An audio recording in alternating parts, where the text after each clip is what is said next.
사랑이라는 단어가 온 세상을 도배하고 있다고 해도 과언이 아닌데 왜 세상은 이 모양일까요? 말로만 사랑하기 때문이라고 대답할 수 있겠습니다. 우리가 누군가를 사랑한다고 말한다면 그 말에는 반드시 내포되어지는 그런 것들이 있습니다. 배려의 마음도 있겠고 긍휼의 마음도 필요합니다. 그리고 인내도 필요할 것이고 가장 중요한 것이라고 한다면 희생이 반드시 그 속에 있어야 합니다. 한마디로 사랑에는 책임이 따른다라는 것입니다. 누군가를 사랑하겠다라는 마음을 가졌다면 나와는 너무나도 다른 그 사람을 배려해주는 배려의 마음이 있어야 합니다. 또 긍휼의 마음으로 연약함을 품어주기도 해야 하고 또 서로를 알아가기 위한 그 시간들을 잘 인내해야 하기도 합니다. 그리고 또 이 모든 것을 행함에 있어서 자기를 내려놓는 희생이 없으면 사랑한다라고 말할 수 있는 것은 아닙니다. 그런데 지금 이 시대에는 이것들이 많이 빠져버린 사랑을 사랑이라고 이야기합니다. 자녀를 사랑한다라고 말하면서 부모의 욕심을 채우려고 하는 사람이 너무나도 많습니다. 제가 계속해서 강조하는 것이 있지 않습니까? 부모가 자기가 바쁘다는 그리고 자기가 귀찮다는 그 핑계로 어린아이의 손을 잡아서 무단횡단 시키는 것은 자녀를 사랑하는 모습에 필요한 것들이 빠져 있는 것입니다. 너무나도 작은 일이라고 여길 수 있을지 모르지만 이런 작은 질서를 대수롭지 않게 여기게 만들고 그리고 나라에서 정한 그 법을 위반하는 일을 자녀에게 법과 질서에 대한 심각한 가치관의 훼손을 가져올 수 있다는 것을 기억해야 합니다. 그런데 그것을 기억하지 않습니다. 너무 확대 해석이고 또 예상하는 것일지도 모르겠지만 이런 행동은 먼 나중에 나의 자녀를 사회에 폐악을 끼치는 심각한 폐악을 끼치는 사람으로 불법의 구렁텅이에 나의 자녀를 밀어넣는 일이 될 수 있다는 것을 부모는 기억해야 합니다. 우리 속담에 바늘 도둑이 소도둑 된다고 하지 않습니까? 여기에 더해서 또한 책임감 없는 사랑도 너무 많습니다. 단지 성적인 쾌락만을 추구하는 사랑이 바로 그것입니다. 조그만 관심을 가지고 여러분 주변에 마주한 것들을 보십시오. 음란이 드러나지 않는 공간이 있습니까? 거의 없습니다. TV 채널에서도 수많은 성인 채널이 존재하고 있습니다.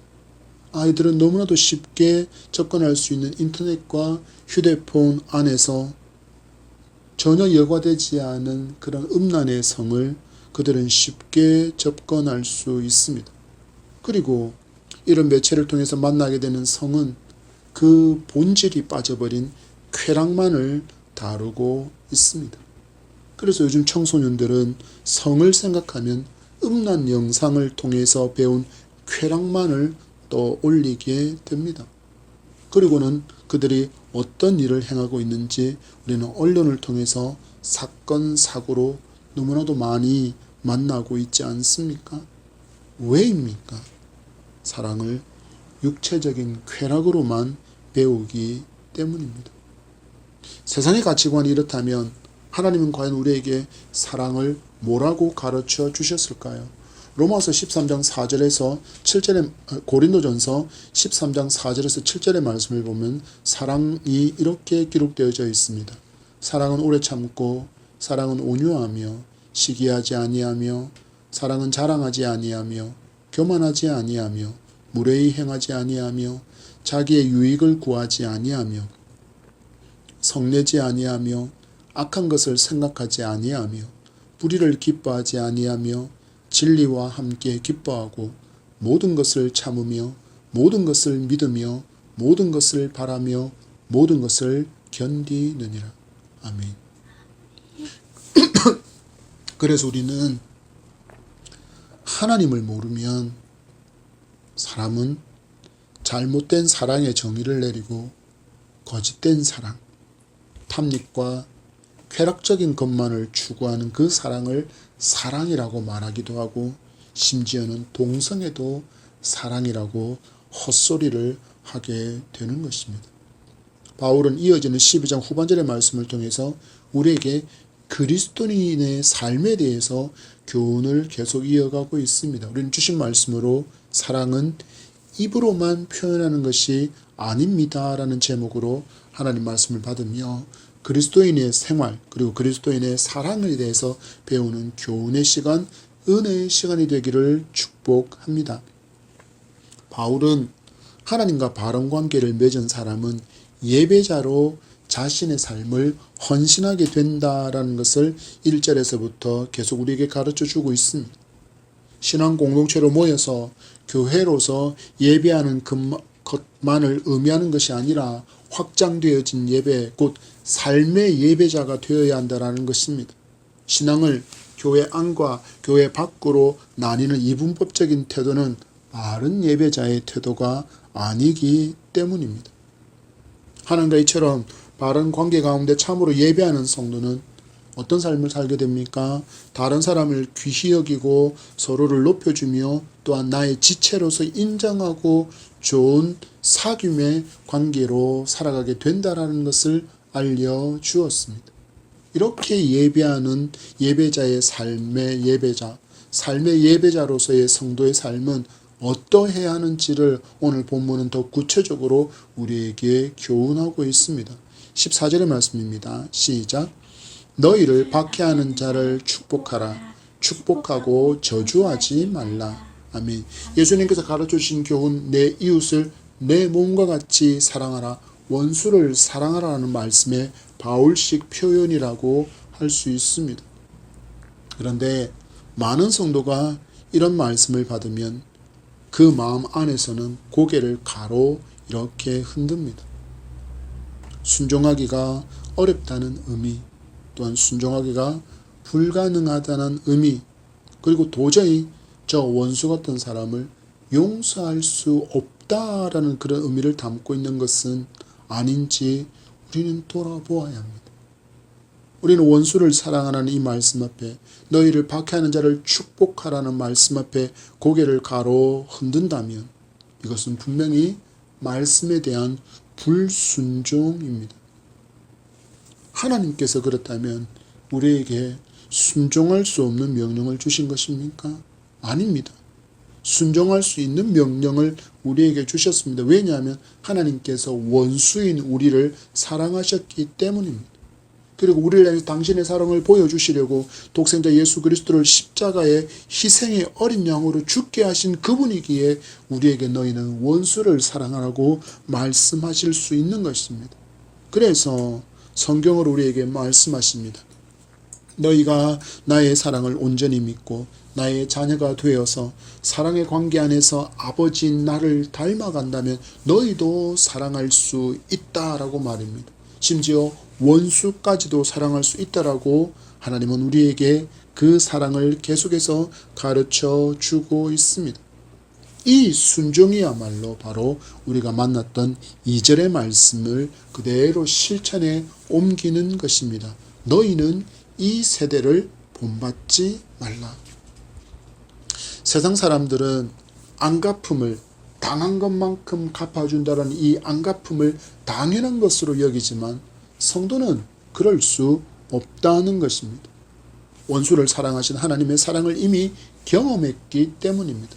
그래서 우리의 본성은 나를 해치고 괴롭히고 힘들게 하는 그 사람을 향하여서 내게 능력만 생긴다면 안갚음을 해주겠다라고 그렇게 다짐을 하지만, 그러나 우리는 이제 우리의 본성을 거슬러서 살아갈 수 있는 은혜의 사람, 삶의 예배자가 되었기에 나를 이처럼 사랑하신 그 사랑을 기억하며 우리는 원수도 사랑하고 심지어 축복할 수 있는 수준으로의 성장이 성도에게 필요하고, 하나님의 사랑을 알고 하나님 앞에서 정결과 거룩한 예배자로 살면 이렇게 살아갈 수 있다라고 말씀하는 것입니다. 15절의 말씀입니다. 시작. 즐거워하는 자들과 함께 즐거워하고 우는 자들과 함께 울라. 이어지는 성도의 삶의 태도는 환대를 강조하는 말씀이라고 할 수 있습니다. 즐거워하는 자들과 함께 즐거워하고 우는 자들과 함께 울라. 우리의 본성이 무엇입니까? 죄의 본성은 우리가 속담으로도 자주 만나는 사촌이 땅을 사면 배가 아픈 모습이 바로 우리의 본성입니다. 다른 사람이 잘 되는 것을 그렇게 좋아하지 않습니다. 되게 고가워합니다. 그러나 이제는 우리는 즐거운 일로 인해서 기뻐하는 사람들과 진심으로 함께 기뻐하고 축하하고 기뻐할 수 있는 큰 마음의 사람이 되어야 할 것입니다. 바로 아버지의 마음이 너무나도 크고 깊기 때문입니다. 그리고 이어지는 말씀을 보십시오. 우는 자들과 함께 울라고 말씀합니다. 우리가 살아가면서 즐거운 날도 참 많지만 울어야 할 날들도 더 많습니다. 짧고 유한한 인생이기에 우리는 누구나 예외 없이 반드시 이별을 맞이해야만 합니다. 또 육신의 병으로 눈물 날 때도 있습니다. 실패해서 울기도 하고 괴로워서 울기도 하고 이런 일을 당한 사람 곁에 가서 함께 울어주는 사람이 바로 성도라고 오늘은 우리 말씀이 가르쳐 주고 있습니다. 여러분 삶에서 한번 돌아보십시오. 기쁜 일을 당했을 때 함께 해준 사람도 분명히 우리는 기억에 남지만 슬프고 눈물 나는 일을 만났을 때 곁에 있어준 사람이 더 깊게 기억에 남습니다. 왜입니까? 슬픔을 나누어 주었기 때문입니다. 나와 함께 그 슬픔을 나누어 주었기 때문에 우리는 그 슬플 때 나와 함께 있었던 사람을 더 의미 있게 기억합니다. 함께 즐겁게 웃어주고 어깨 두드려주며 한바구음을 지을 수 있는 우리 모두가 될 때 우리 예담한 공동체가 주님을 많이 닮았다는 소문이 널리 퍼지게 될 줄 믿습니다. 10절의 말씀입니다. 시작. 서로 마음을 같이하며 높은 데 마음을 두지 말고 도리어 낮은 데 처하며 스스로 지혜 있는 채 하지 말라. 이런 삶을 살아가기 위해서 필요한 마음을 바울은 겸손과 연합을 꿈꾸는 마음이 있어야 된다라고 이야기합니다. 첫자락에 뭐라고 이야기합니까? 마음을 같이 하라라고 이야기합니다. 아무리 작은 소수에 모이는 작은 교회라고 할지라도 그 숫자만큼 다양한 사람이 존재합니다. 또한 많은 숫자의 성도가 모이는 교회라고 한다면 그 모인 숫자만큼 다양한 사람이 존재하는 것입니다. 여기에 모인 사람들 다 각각 자기의 목소리를 내기만을 원한다면 그곳에는 마음을 같이 하는 것은 거의 불가능할 것입니다. 무엇을 기억해야 합니까? 그래서 교회는 내 목소리를 내는 공동체가 아니라 주님의 말씀만이, 주님의 목소리만이 크게 울리는 공동체가 되어질 때 하나 될 수 있다라는 것입니다. 여러분 한번 생각해 보십시오. 교회 안에서 사람의 목소리가 높아지면 어떤 일이 일어날까요?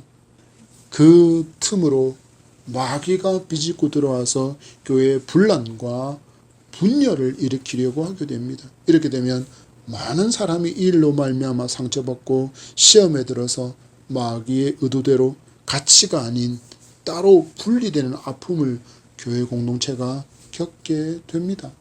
기억하십시오. 이거는 마귀에게 즐거움을 주는 일입니다. 그리고 하나님께서 너무나도 싫어하시는 모습이라는 것을 성도는 언제나 기억해야 합니다. 그래서 바울은 뭐라고 이야기합니까? 성도는 마음을 같이 하기 위해서 주님처럼 겸손해야 한다라고 이야기합니다. 섬김을 받고자 하는 마음이 아니라 겸손히 섬기고자 하는 마음이 가득한 성도가 될 때 우리는 마음을 같이 할 수 있다라는 것입니다. 교만하여서 자기의 목소리를 내고 자기의 뜻만을 관찰하려고 하면 결국 분란과 분쟁이 일어납니다. 이런 사람은 어떤 사람일까요? 바로 교회 부흥을 가로막는 존재입니다. 여러분은 교회에서 차량의 브레이크와 같은 역할을 하지 않기를 소망합니다. 하나되어 함께 나아가고자 할 때 어떤 사람이 계속해서 브레이크를 밟고 있다면 전진하기가 너무 힘듭니다. 이것은 하나님께서 전혀 기뻐하시는 모습이 아니라는 것을 기억하시기 바랍니다. 주님을 닮은 겸손한 마음으로 살아갈 때 성도의 삶에는 반드시 변화가 일어나게 됩니다. 17절은 그 변화를 이렇게 말씀합니다. 시작. 아무에게도 악을 악으로 갚지 말고 모든 사람 앞에서 선한 일을 도모하라. 악한 방법이 아니라 선한 방법으로 하나님의 일을 감당하려고 하는 그 변화가 일어난다라는 것입니다. 성도의 삶은 기억하십시오. 언제나 선한 의도로 시작되어져야 되고 그 일을 이루어가는 모든 과정도 선해야 하며 그리고 나타나는 열매 또한 선해야 한다라는 것입니다. 그래서 이러한 삶을 살아가기 위해서 성도는 매 순간 코람데오의 삶을 살아가야 합니다. 히브리서 기자의 교훈을 받습니다. 히브리서 11장 6절 말씀에 믿음이 없이는 하나님을 기쁘시게 하지 못하나니 하나님께 나아가는 자는 반드시 그가 계신 것과 또한 그가 자기를 찾는 자들에게 상 주시는 이심을 믿어야 할지니라. 하나님께 나아가고자 하는 그 사람은 먼저는 하나님이 계시다, 하나님은 지금도 살아서 역사하신다라는 사실들을 인정하고 믿어야 한다라는 것입니다. 하나님께서 언제나 어디서나 함께 하신다는 사실을 믿는 삶의 예배자의 삶을 우리가 살아갈 때 우리는 하나님의 방법대로 살아갈 수 있습니다. 그것이 바로 악으로 악을 갚지 않는 삶의 비결이며 선한 일을 도모할 수 있는 비결이라는 것입니다. 당한 대로 갚아준다면 여러분, 이 땅에 얼마나 많은 슬픔이 있겠습니까? 또 얼마나 많은 죽음이 있겠습니까? 거리 곳곳마다 피비린내가 진동하게 될 것입니다. 그런데 하나님은 이것을 너무나도 싫어하시기에 우리에게 말씀하고 있습니다. 또한 모든 사람 안에 양심을 두어서 하나님을 인식하게 하시고 여전히 온 우주와 인류의 역사를 주관하시기에 아직 이만큼 세상이 질서를 유지하고 있는 것입니다. 이러한 믿음으로 살아가는 성도에게는 반드시 변화가 있습니다. 예수님의 이름 때문에 손해 좀 보는 것 당연하다라고 괜찮다라고 여깁니다. 예수님께서 내 차에 타고 계신 줄 믿기에 기차가 아무리 빨리 가라고 빵빵거려도 신호를 기다리고 있는 그 시간은 결코 손해가 아니라는 것을 압니다. 또한 상급이 있는 경건의 삶이기 때문에 우리는 내게 손해보는 일들도 포기할 수 있습니다. 예수님 이름 때문에 거래하면서 부당한 이익을 포기하고 이중장부를 만들지 않습니다. 정당한 수익을 기뻐하고 정당한 수익에 따른 세금을 기뻐하며 납부할 수 있어야 합니다. 왜입니까? 이 삶이 성도에게 요구하시는 경건과 거룩한 삶이기 때문입니다. 그런 점에서 한국 교회는 회개해야 할 것들이 참 많습니다. 특별히 뻥튀기 된 성도 숫자를 회개해야 합니다. 교회는 몇 명 모여서 예배하고 있는데 노회나 총회 보고할 때는 몇십 명인 것처럼 보고하는 교회가 얼마나 많은지 모릅니다. 몇 해 전에 이미 다른 교회로 옮겨서 그 교회의 성도가 되었고 그곳에서 예배하는 성도가 여전히 자기 교회의 성도로 숫자를 채우고 있기 때문입니다. 이것은 이미 진실하지 않은 모습입니다. 그 외에도 많은 부분들을 우리는 분명히 회개해야 합니다. 왜입니까? 말씀이 모든 사람 앞에서 선한 일을 도모하라는 말씀에는 성도만이 해당하지 않기 때문입니다. 바로 세상 사람들 앞에서도 우리는 선한 일을 도모하며 선한 영향력을 끼치며 살아야 합니다. 여러분, 우리가 교회로서 먼저 이렇게 정결하고 거룩한 삶을 살지 못했음을, 정직한 삶을 살지 못했음을 회개할 수 있기를 소망합니다. 18절의 말씀입니다. 시작. 할 수 있거든 너희로서는 모든 사람과 더불어 화목하라. 성도가 모든 사람과 더불어 화목해야 될 이유는 이것은 예수님의 명령이기 때문입니다. 마태복음 5장 24절 말씀에 예물을 제단 앞에 두고 먼저 가서 형제와 화목하고 그 후에 와서 예물을 드리라. 마가복음 9장 50절 말씀은 소금은 좋은 것이로되 만일 소금이 그 맛을 잃으면 무엇으로 이를 짜게 하리요. 너희 속에 소금을 두고 서로 화목하라 하시니라. 형제와 불화하고 분쟁하는 가운데 드리는 그 예배는 하나님께서 기뻐하시지 않는다라는 것입니다. 좀 더 심각하게 표현하자면 그 예배는 하나님께서 거부하신다라는 것입니다. 이 말씀 앞에 화해하지 못한 형제가 생각나십니까? 그러면 먼저 하나님 앞에서 회개하십시오. 그리고 하나님께 화해할 수 있고 그와 더불어 화목할 수 있는 은혜를 부어달라고 간구하십시오. 그를 사랑할 수 있는 마음을 달라고 간구하십시오. 그 사람도 나에게 손을 내밀고 나와 화목하기를 원하는 마음을 부어주시도록 기도하십시오. 그 후에 상대방에게 먼저 가서 먼저 용서를 구하고 먼저 화해의 손길을, 화목의 손길을 내밀어 보시기 바랍니다. 예수님의 말씀에 따르면 이것이 세상의 소금으로 살아가는 성도의 삶의 태도라고 말씀하시기 때문입니다. 계속해서 말씀을 살펴보면 이런 삶은 우리의 죄된 본성을 역행하는 일이기에 결코 쉽지 않습니다. 그러나 이렇게 살 수 있습니다. 왜냐하면 예수님께서 먼저 모범을 보여주셨기 때문입니다. 하나님과 원수된 우리를 위해서 당신이 화목제물이 되셨기 때문입니다. 화목을 위해서 나의 자존심을 죽이는 일이 필요하다면 하나님과의 화목을 위해서 자기를 십자가의 어린 양으로 희생의 제물로 내어주신 그 예수님의 십자가를 묵상하시기 바랍니다. 그러면 내가 먼저 용서를 구하고 화해와 화목의 손길을 내밀 수 있습니다. 그 후에 상대방의 화해의 손길을 툭 하고 쳐낸다면 그건 여러분이 더 이상 고민할 부분이 아닙니다. 말씀을 보십시오. 할 수 있거든. 할 수 있거든. 여러분 기억하십시오. 완벽하고 완전한 순종은 우리에게 불가능합니다. 여러분 이 땅에 누가 하나님 말씀대로 완벽하게 완전하게 살아갈 수 있습니까?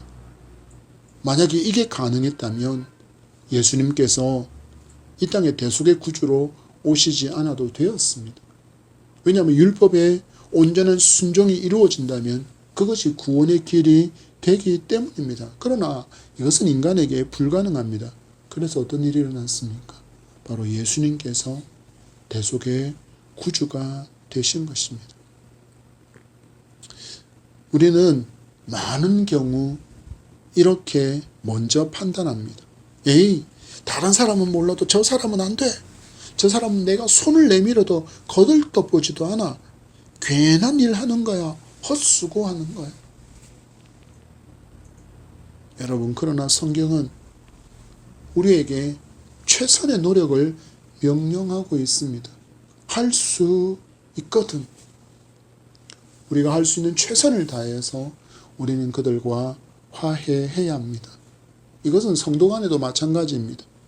교회 안에서도 불편한 관계가 분명히 있습니다. 그러면 어떤 일이 일어날까요? 예배가 막혀버립니다.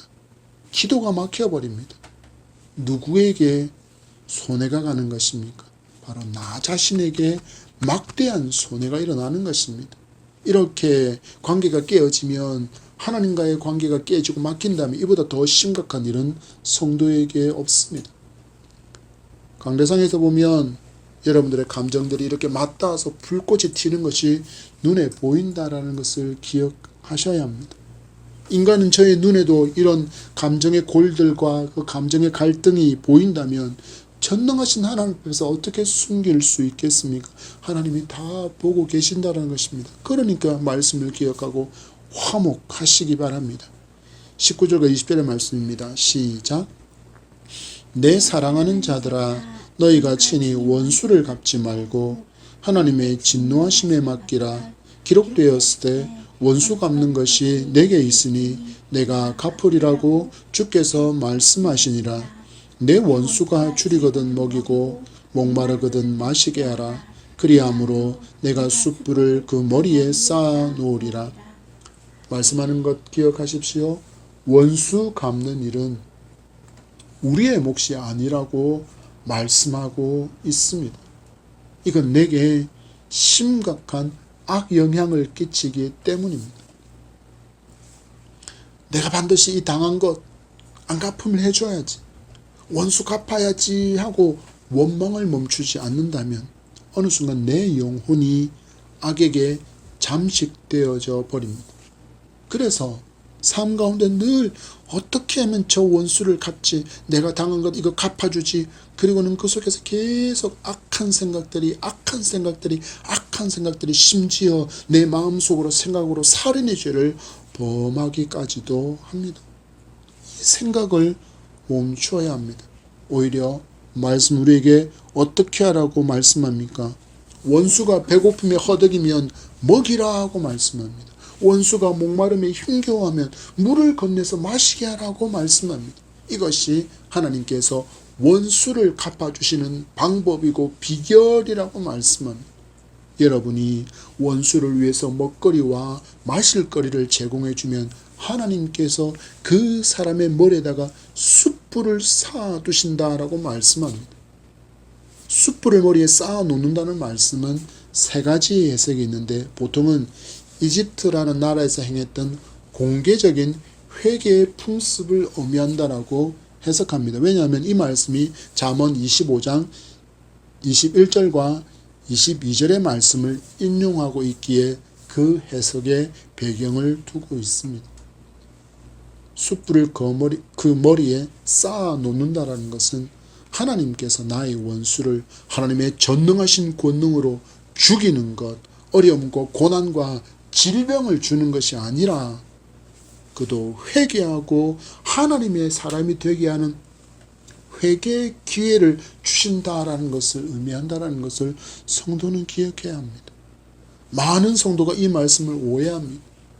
내가 선정을 베풀고 내가 저를 잘 대하고 내가 저에게 잘 먹을 것을 주고 물을 마시게 하면 하나님께서 어느 날 갑자기 진노를 쏟아부으셔서 저가 거리에서 즉사하고 사고 나서 죽고 병들어서 죽는 그런 일들이 일어날 것, 번개가 내려져서 저를 꽂을 거라는 그런 허황된 생각으로 이 말씀을 오해하는 경우가 너무나도 많다라는 것입니다.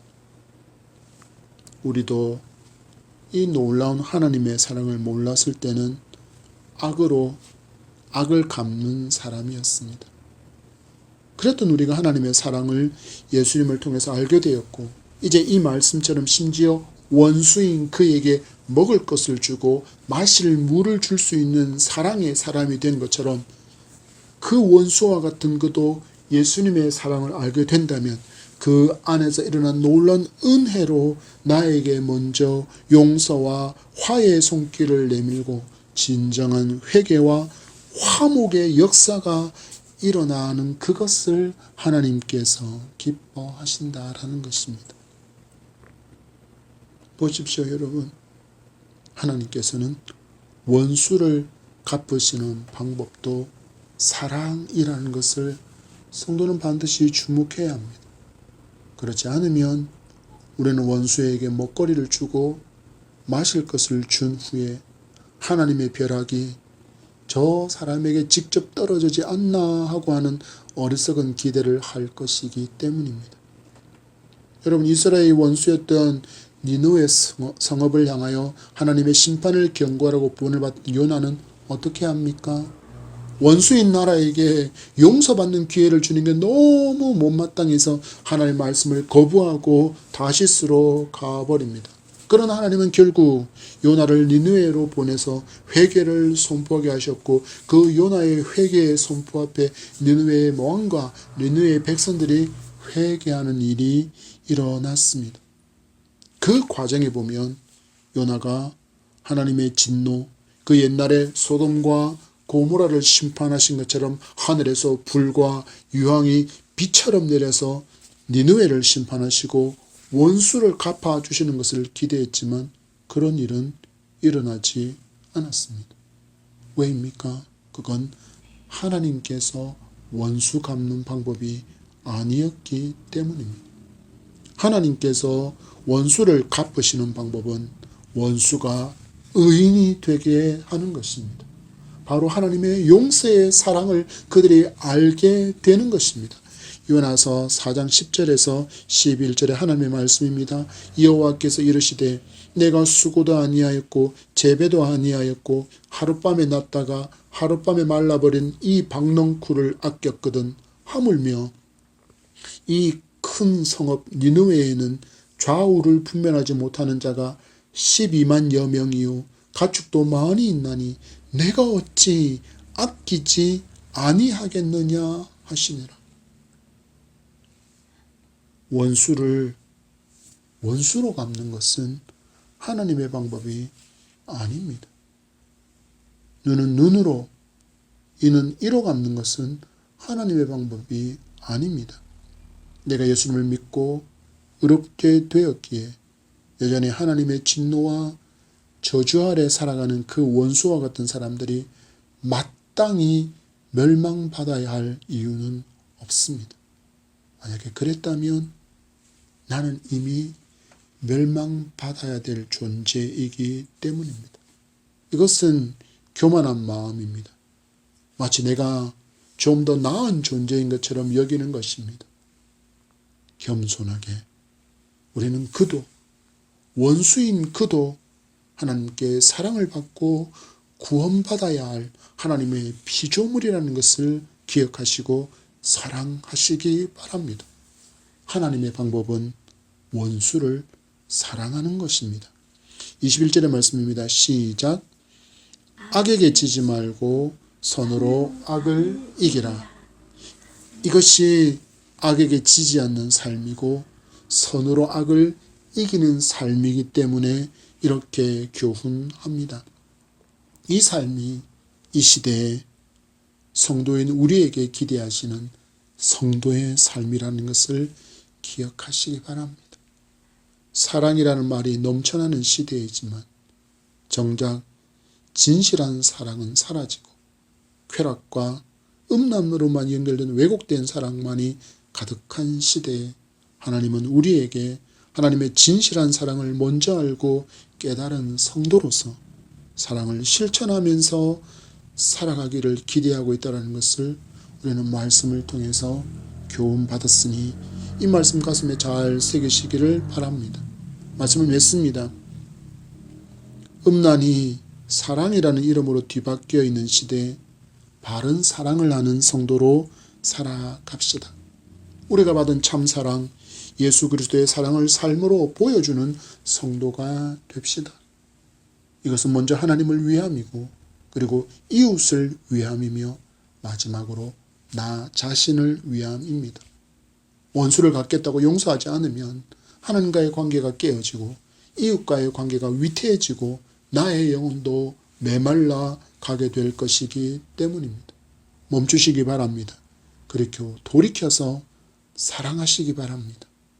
원수까지도 사랑할 수 있는 예수님의 사랑을 가르쳐 달라고, 사랑할 수 있는 힘과 용기를 달라고 기도하며 이 놀라운 사랑을 실천하며 살아가는 우리가 됩시다. 우리가 삶으로 이 땅에 왜곡되고 굽어진 것들을 바로 보여주는 복음의 거울, 진리의 거울이 되어야 합니다. 잘 비치고 잘 반사되어지는 거룩하고 깨끗하고 정결한 거울이 되어야 합니다. 그래야 하나님을 알지 못하는 저들이 자기들 스스로가 얼마나 추악하고 얼마나 더럽고 얼마나 음란한 상태인지를 볼 수 있고 깨달아 알 수 있습니다. 하나님을 사랑하는 그 사랑으로 겸손하게 이웃을 사랑하고 나를 많이 사랑할 줄 아는 그런 우리가 되기를 축복합니다.